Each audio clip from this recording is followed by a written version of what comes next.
Welcome to rapid maths Tamil channel. Tamil Nadu teacher education யூனிவர்சிட்டியில் படிச்சிருக்கூடிய BEd first year first semester ஸ்டூடெண்ட்ஸுக்கான examinations நாளையிலேருந்து start ஆகுது.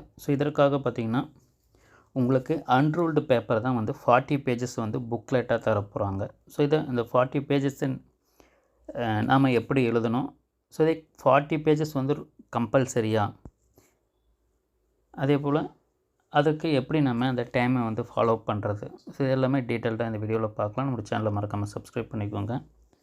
பிஎட் மாணவர்களுக்கான அனைத்து தகவலும் நம்ம உடனுக்குடன் கொடுத்துக்கிட்டே இருப்போம். இந்த செமினாவுக்கு 40 பேஜஸ் அன்ரூல்டு பேப்பர் தான் தரப்போகிறாங்க. அதில் 40 பேஜஸ் எழுதுறது ஈஸி தான். பட் இருந்தாலும் பார்த்திங்கன்னா அதை கண்டிப்பாக முடிச்சே ஆகணும். ஒரு சிலர் பார்த்திங்கன்னா ஒரு பேஜுக்கு 1 மார்க்குன்னு கொடுத்தாலும் 40 பேஜுக்கு 40 மார்க் எடுத்துடலான்னுட்டு ஒரு சிலர் எழுதுவாங்க. அந்த பேஜை ஃபில் பண்ணுற மாதிரி யாரும் நீங்கள் எழுதாதீங்க. நமக்கு எக்ஸாக்டாக கரெக்டாக தெரிஞ்ச ஆன்சர்ஸை நம்மளுக்கு கொஷின் பேப்பர்லேயே கொடுத்துருப்பாங்க. 10 மார்க்ஸாக இருந்தால் நம்ம ஈச் ஆல்டர்னேட்டிவ் இருக்கும். அதில் நம்ம 5 கொஷின்ஸ் தான் எழுத போகிறோம். நீங்கள் 5 to 6 பேஜஸ் எழுதினாலுமே பார்த்திங்கன்னா நம்மளுக்கு 25 பேஜஸ். 25 to 30 பேஜஸில் நம்ம 10 மார்க்ஸை கம்ப்ளீட் பண்ணிடலாம். மேக்ஸிமம் நீங்கள் 6 பேஜஸ் எழுதுறீங்கன்னா 30 பேஜஸில் நம்மளுக்கு கம்ப்ளீட் ஆகிடும். அதே போல் 5 மார்க்ஸ், நம்மளுக்கு 5 கொஷின்ஸில் 3 கொஷின்ஸ் எழுதணும். அப்போ பார்த்திங்கன்னா நம்மளுக்கு அது ஒரு 9 to 10 பேஜஸ் நமக்கு வரும். அதே போல் 1 மார்க்கை நீங்கள் ஆஃப் பேஜில் இல்லை 1 பேஜில் கூட முடிச்சிடலாம். அப்போ பார்த்திங்கன்னா நமக்கு ஆவரேஜாக நம்ம கொஷின் பேப்பரில் கேட்கக்கூடிய அந்த பேஜஸ் வைஸ் நம்ம எடுத்து எழுதணுனாலும் பார்த்திங்கன்னா நமக்கு ஒரு 35 பேஜஸில் கம்ப்ளீட் பண்ணிடலாம். ஒரு சிலர் பார்த்திங்கன்னா அதிகபட்சமாக எழுதக்கூடியவங்க 40 பேஜஸையும் ஃபில் பண்ணிவிடுவாங்க. அந்த ஃபில் பண்ணுறதுன்றது எந்த ஒரு தப்பும் கிடையாது. நமக்கு கரெக்டாக ஆன்சர்ஸ் தெரிஞ்சிருந்து அதே போல் நம்ம கரெக்டான வேலை ப்ரெசென்ட் பண்ணுறோன்னா நம்ம அந்த 40 பேஜஸை எழுதலாமே தவிர கம்பல்சரி கிடையாது. அப்போ நீங்கள் 10 மார்க்கை பொறுத்தவரையில் பார்த்திங்கன்னா ஆவரேஜாக ஒரு 20 மினிட்ஸ் நீங்கள் எடுத்துக்கோங்க. ஈச் கொஷினுக்குமே ஆவரேஜாக 20 மினிட்ஸ் நீங்கள் எடுத்துக்கிட்டிங்கன்னா நம்ம கரெக்டான அந்த டைமில் முடிச்சிடலாம். அதே போல்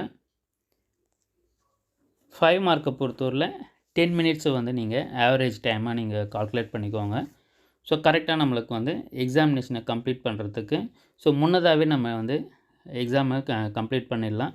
அதே போல் 1 ஹவருக்கு ஒரு முறை பார்த்திங்கன்னா நம்மளுக்கு ஹாலில் டைம் சொல்லுவாங்க. சப்போஸ் உங்களுக்கு டைம் தெரியலனாலும் நீங்கள் அங்கே இன்விஜிலேட் பண்ணுறவங்களை கேட்டிங்கனாலும் உங்களுக்கு டைமிங்கை சொல்லுவாங்க. அப்போ அந்த டைமிங்கை ஃபாலோ பண்ணி நீங்கள் 10 மார்க்கை 5 கொஷின்ஸையும் அட்டன் பண்ணியிருக்கீங்களான்றதை கன்ஃபார்ம் பண்ணிக்கோங்க.